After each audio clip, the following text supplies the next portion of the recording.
अब हम सतलोक आश्रम खमानों ज़िला फ़तेहगढ़ साहिब पंजाब में पहुंच चुके हैं पंडाल में। अब देखते हैं यहाँ पर कि श्रद्धालुओं के अपने गुरु संत रामपाल जी महाराज को लेकर क्या विचार हैं। जैसे कि हम देख सकते हैं यहाँ पर माइयाँ और भाई अलग अलग उनकी व्यवस्था की गई है। यहाँ पर कुछ छोटे बच्चे भी उनके साथ आए हुए हैं। देखते हैं छोटे बच्चों का अपने गुरु संत रामपाल जी महाराज की तरफ किस तरह की श्रद्धा है।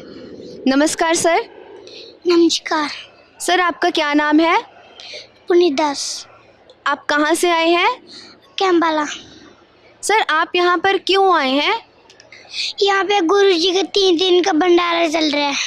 आपके गुरुजी कौन है? संत रामपाल जी महाराज। आपको गुरुजी द्वारा बताई हुई कोई बाणी याद है? हाँ जी। सुनाओ ज़रा। गरीब यौमन गिरा आकाश से, माया आकाश गुलाम, 184 मनवासी भूल गया है राम। मैं समृत के आसरे दम कदम करतार, खबड़त मेरी दूर करूं खड़ा रहूं दरबार। 3 लोक बरबंड में बंदी छोड़ कहाँ है, सो तो एक वीर है जनी जने नमा है। मैं समरत के आसरे दम कदम करतार, खबड़त मेरी दूर करूं खड़ा रहूं दरबार। सर, आप कौन सी क्लास में हो? यूकेजी। कितने साल के हो आप? 5.5 साल का। आपने संत रामपाल जी महाराज जी से नाम दीक्षा ली हुई है? हाँ जी। धन्यवाद सर। तो आप देख सकते हैं कि छोटी सी उम्र का बच्चा, जैसे कि हमने देखा है कि छोटी सी उम्र के बच्चे या तो वो टीवी देखते हैं, गेम खेलते हैं, पर यहाँ पर आकर वो अपने संत रामपाल जी महाराज के बोध दिवस के उपलक्ष्य में पहुँचे हैं। और यहाँ पर ये देख सकते हैं कि उनको गानों की बजाय यहाँ पर वो वाणियाँ याद कर रहे हैं और बता रहे हैं। इससे बिल्कुल साफ हो रहा है कि संत रामपाल जी महाराज किस तरह का समाज तैयार कर रहे हैं। छोटे बच्चों में शुरू होते ही उनको नाम दीक्षा दी जाती है। आइए अब जानते हैं कुछ और श्रद्धालुओं के विचार। नमस्कार मैम। नमस्कार। आपका क्या नाम है? अमनदीप। आप कहाँ से आए हैं? कैम्बाला, चंडीगढ़ कैम्बाला से। मैम, आप यहाँ पर क्यों आए हुए हैं? हमारे गुरुजी का बोध दिवस है, 3 दिन का भंडारा है, इसलिए हम यहाँ पे आए हैं। मैम, बोध दिवस का अर्थ क्या है? बोध दिवस हमारे गुरुजी के रामदेवानंद महाराज जी से नाम दीक्षा प्राप्त हुई, उसको बोध दिवस बोलते हैं। मैम, जो बोध दिवस आप बता रहे हैं, जो उन्होंने नाम दीक्षा प्राप्त की, तब ये कौन सा बोध दिवस है? कितना मतलब नंबर कौन सा है उसका? 36वां है। क्या यहाँ पर और भी कुछ इवेंट्स होते हैं यहाँ पर?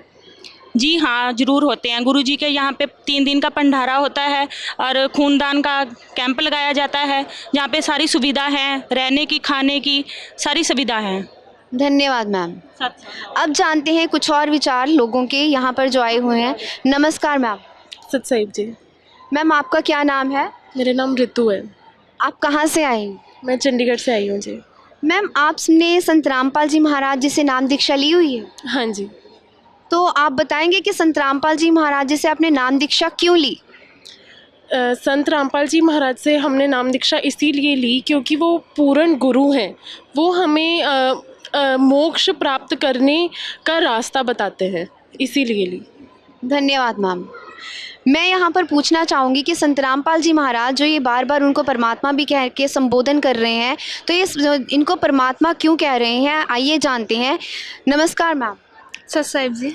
मैम, आप संत रामपाल जी महाराज के शिष्य हैं? जी बिल्कुल। आपका क्या नाम है? बलवंत दास से। आप कहाँ से आए हैं? जी लुधियाना से। मैम, आप संत रामपाल जी महाराज को परमात्मा मानते हैं, वो क्यों मानते हैं? जी, हम संत रामपाल जी महाराज जी को परमात्मा मानते हैं। वो स्वयं कबीर परमेश्वर इस धरती पर आए हुए हैं। वो शास्त्रों के अनुकूल भक्ति बताते हैं, जो भी है विद प्रूफ, जो भी शास्त्रों में लिखा है उसके अनुसार भक्ति बताते हैं। और उन्होंने मुझे बहुत से लाभ भी दिए हैं। जिससे किस तरह के लाभ दिए हैं आपको? परमात्मा ने मुझे जीवन दान दिया है। ये कैसे हो सकता है मैम? जीवन दान कैसे दे सकता है कोई? जी, डॉक्टरों ने तो मुझे कह दिया था कि मैं नहीं हूँ, तो परमात्मा ने मुझे जीवन दान दिया। मेरे ब्रदर ने जाकर जेल धाम में जाकर परमात्मा से अर्ज की और उसके बाद मुझे नया जीवन दान मिला गुरु जी की दया से। धन्यवाद मैम। देख सकते हैं कि इनकी बात करते हुए आंखों में पानी भी आ गया कि इनकी श्रद्धा कितनी है। ये बिल्कुल सही है कि जिसका जीवन ही खत्म हो चुका है उसको कोई आस ही नहीं है बचने की, लेकिन अगर उसको जीवन वापस मिल रहा है तो इसमें बहुत बड़ी बात है और इनकी ये श्रद्धा बता रही है कि ये सच में जीवन खत्म हो चुका था।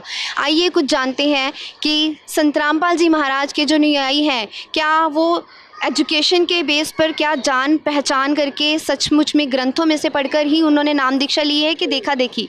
नमस्कार मैम। सत साहिब जी। मैम आपका नाम क्या है? प्रभजोत दासी। मैम आप कहाँ से हैं? मैं फ्लोर से हूँ, डिस्ट्रिक्ट फतेहगढ़ साहिब। मैम आपकी एजुकेशन क्या है? मैं +2 क्लास में हूँ, पढ़ रही हूँ अभी। तो मैम अभी तो आप +2 में हैं, तो अभी आपने नाम दीक्षा क्यों ली?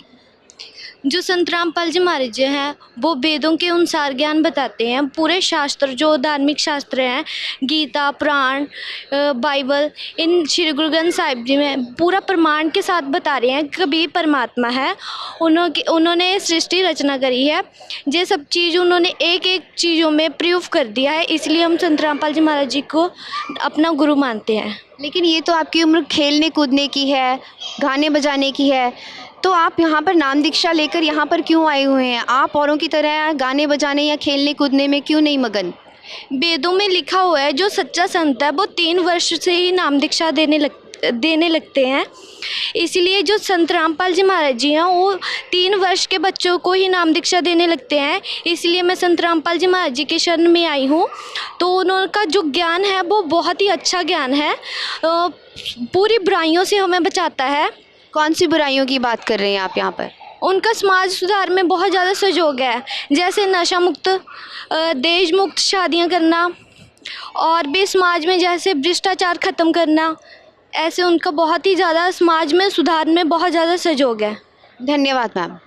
जैसा कि आपने देखा कि हर वर्ग, हर उम्र के बच्चे, छोटे बड़े बूढ़े सब यहाँ पर आए हुए हैं, सबने यहाँ पे नाम दीक्षा प्राप्त की। और यहाँ पर जैसे इन्होंने बताया कि पढ़े लिखे नहीं आ रहे हैं, सिर्फ ये नहीं कह सकते कि अनपढ़ हैं, पढ़े लिखे भी आ रहे हैं। यहाँ पर छोटे होते ही नाम दीक्षा प्रदान की जाती है। यहाँ पर ये बताया गया है कि सद्गुरु सच में लाइफ में बहुत ज़्यादा इम्पॉर्टेंट है, जैसा ये बता रहे हैं। और यहाँ पर लिखी हुई वाणियाँ बता रही हैं कि मानुष जन्म दुर्लभ है, मिले ना बारंबार, जैसे तरवर से पत्ता टूट गिरे फिर न लगता डार। अब जानते हैं, जैसे कि बहनों ने अपने विचार हमारे साथ साझा किए, अब हम देखते हैं कि जो भगत यहाँ पर पहुँचे हुए हैं उनके क्या विचार हैं उनके गुरु संत रामपाल जी महाराज जी के बारे में। नमस्कार सर। नमस्कार जी। सर आपका क्या नाम है? मैं हरदेव दास ही। आप कहाँ से हैं? मैं हिमाचल प्रदेश से हूँ। आप हिमाचल प्रदेश से यहाँ पर किस उपलक्ष्य में आए? हम यहाँ पे संत रामपाल जी महाराज के प्रकट बोध दिवस पे आए हुए हैं जी। सर यहाँ पर किस तरह की सेवा में आए हैं आप? हम यहाँ पे जी पंडाल सेवा में है जी। तो पंडाल सेवा में एक्चुअल में क्या क्या होता है? पंडाल सेवा में होता है जी भक्तों की व्यवस्था करनी जी, जैसे दूर दूर से श्रद्धालु आते हैं उनकी व्यवस्था करनी है जी, जैसे उनके लिए सोने के लिए रजाई हो, तलाई हो और कोई भी किसी प्रकार की कोई कमी नहीं हो जी। जैसे कि यहाँ पर हम देख रहे हैं कि बहुत ज़्यादा संख्या में भगत यहाँ पर पहुँचे हुए हैं, क्या कभी ऐसा हुआ है कि बहुत ज़्यादा कमी आ गई हो रजाइयों या तलाइयों की? जी नहीं, ऐसा कभी नहीं हुआ। रात को दिन को जब भी संगत जितनी भी आई परमात्मा की वजह से यहाँ पे कोई भी किसी चीज़ की कोई कमी नहीं आई जी। जैसा आपने बताया कि आप यहाँ पे सिक्योरिटी सेवा में हैं पंडाल में, तो यहाँ पर सिक्योरिटी की जो सेवा है क्या वो दिन रात चलती रहती है? जी हाँ जी, दिन रात चलती रहती है जी सिक्योरिटी सेवा। मतलब रात को चाहे 1 है या 2 या 3, 5 बजे तक भी लगातार ऐसी चलती रहेगी? बिल्कुल चलती रहती है, 24 घंटे सिक्योरिटी सेवा चलती है जी। अभी आप यहाँ पर संत रामपाल जी महाराज जी से नाम दीक्षा यहाँ पर आकर क्यों लिया आपने? संत रामपाल जी महाराज से यहाँ पे आके नाम दीक्षा इसलिए हुई क्योंकि संत रामपाल जी महाराज ने जो हमें शास्त्र अनुकूल जो है प्रमाण दे के जो है भक्ति बताई हुई है जी। पूरे वेद, गीता, कुरान, बाइबल, गुरु ग्रंथ साहिब से प्रमाणित ज्ञान बताया हुआ है जी। इससे पहले क्या आपने अपने वेदों को पहले पढ़ा था?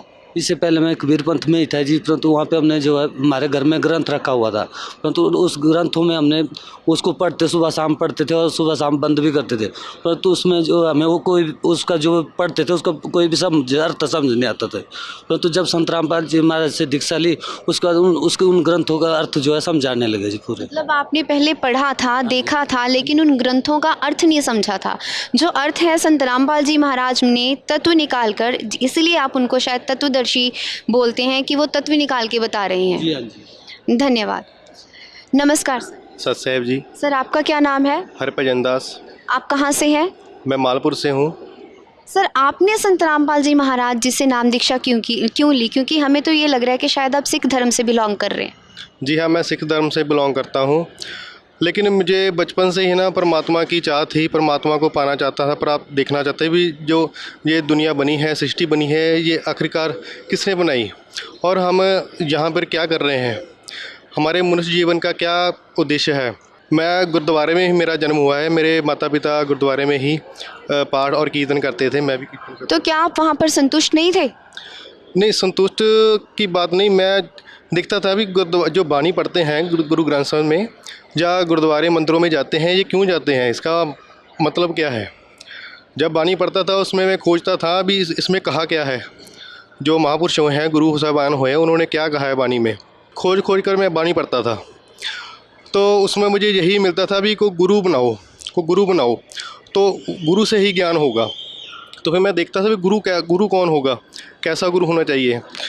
तो इसी बात की खोज करते करते मैंने बहुत महापुरुषों के सत्संग सुने, लेकिन मुझे मेरी आत्मा की संतुष्टि कभी नहीं हुई। लेकिन मैं रोता था, अकेला बैठ के भी रोता था, अभी परमात्मा अगर आप तो है, आप हो तो मुझे बताओ, अपना मार्ग बताओ, मैं आपसे मिलना चाहता हूँ। मुझे ये आप मतलब सिर्फ परमात्मा को पाने के लिए भगवान को ढूंढते ढूंढते यहाँ पर पहुँचे हैं, क्या इसके अलावा भी आपको कोई प्रॉब्लम थी? नहीं, इसके अलावा कोई प्रॉब्लम नहीं थी, मुझे सिर्फ परमात्मा ही चाहिए थे, इसलिए मैं यहाँ पर पहुँचा हूँ। तो आपका जो आप संतुष्टि बोल रहे हो कि संतुष्टि नहीं हो रही थी, तो यहाँ पर आपको क्या वो संतुष्टि हुई, क्या वो परमात्मा मिले? जी हाँ, मुझे पूर्ण परमात्मा का जो भक्ति मार्ग है, सही विधि है, जो हमारे सभी ग्रंथों में, शास्त्रों में, गुरु ग्रंथ साहिब में, चारों वेदों में, कुरान शरीफ में, बाइबल में, सभी ग्रंथों में जो लिखी हुई है, वो हमें संत रामपाल जी महाराज जी के जब मैंने सत्संग सुना तो उन्होंने जो सभी ग्रंथ खोल के दिखाए। हम ढूंढते थे भी परमात्मा कौन है, लेकिन संत रामपाल जी महाराज जी ने सभी ग्रंथों में ये प्रमाणित करके दिखा दिया भी परमात्मा कबीर है। और उसकी भक्ति की विधि ये है, जो हम जिसको गुरु मानते थे, गुरु ग्रंथ साहिब में गुरु नानक देव जी को महान मानते थे, सबसे बड़ा मानते थे, लेकिन उनको कहाँ से ज्ञान हुआ, ये भी मेरे मन में सवाल था। और उनके गुरु कौन थे? फिर संत रामपाल जी महाराज जी के सत्संग से ही मुझे पता चला उनके गुरु भी कबीर साहब थे, जो पूर्ण परमात्मा उनको बेई नदी पर मिले थे जिंदा महात्मा के रूप में, और उन्हें सचखंड लेकर गए, सतलोक लेके गए, अपने से परिचित करवाया परमात्मा ने। बाणी में भी रहरास की बाणी में आता है, जिसे तू जनाए सोई जन जाने, हर गुण सद ही आख बखाने। बल्कि पूर्ण परमात्मा की जानकारी तो पूर्ण परमात्मा आप ही दे सकता है, और किसी को परमात्मा की जानकारी नहीं है, इसलिए। लेकिन सर, हमने आज तक यही सुना है कि सिख धर्म में सबसे बड़े हैं जो गुरु नानक ही हुए हैं, गुरु नानक देव जी।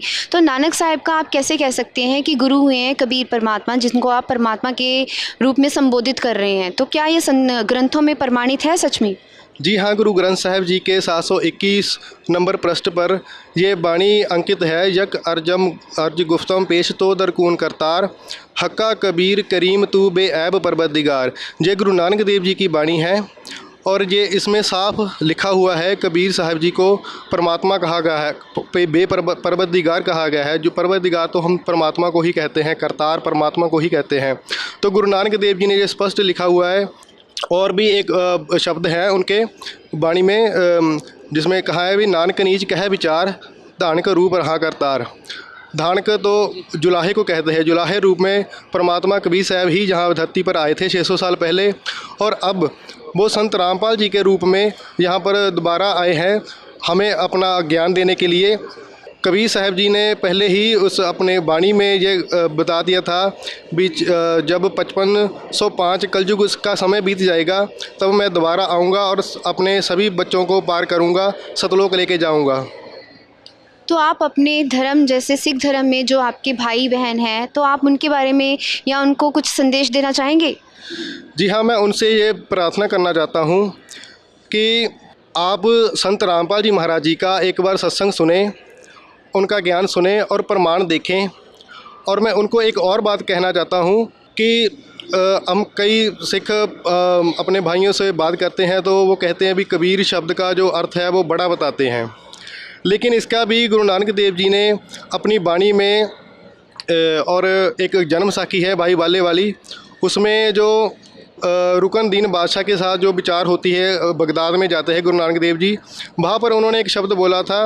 उस भाई वाले वाली जन्म साखी में गुरु नानक देव जी ने कहा कि रुकन दीन बादशाह के साथ जो विचार हुई बगदाद में, तो उन्होंने कहा कि खालक आदम सिरजिया आलम वड्डा कबीर सजदे करो खुदाए नू सिर पीरां दे पीर।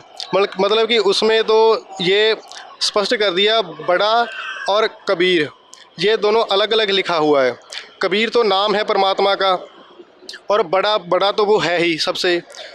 और ये प्रमाण सिर्फ यहीं नहीं, चारों वेदों में भी है और कुरान शरीफ में भी है और बाइबल में भी है। बाइबल में अलमाइटी कबीर करके लिखा हुआ है, जो अलमाइटी का मतलब होता है जो सबसे शक्तिशाली, जिसके बराबर और कोई ना हो, वो कबीर है। धन्यवाद सर। जैसे कि हमने सुना, एक सिख धर्म के जो पर्सन है वो सिख धर्म में अकेला बिलीव नहीं कर रहे। हैरानी की बात है, एक सिख जो इनकी लैंग्वेज में शिष्य होता है वो सभी ग्रंथों के बारे में बात कर रहे हैं, गीता, वेद, कुरान, बाइबल। बड़ी हैरानी की बात है अपने आप में, और ये पूरे प्रमाण के साथ बता रहे हैं कि हाँ, यहाँ पर लिखा गया है कि कबीर परमात्मा है।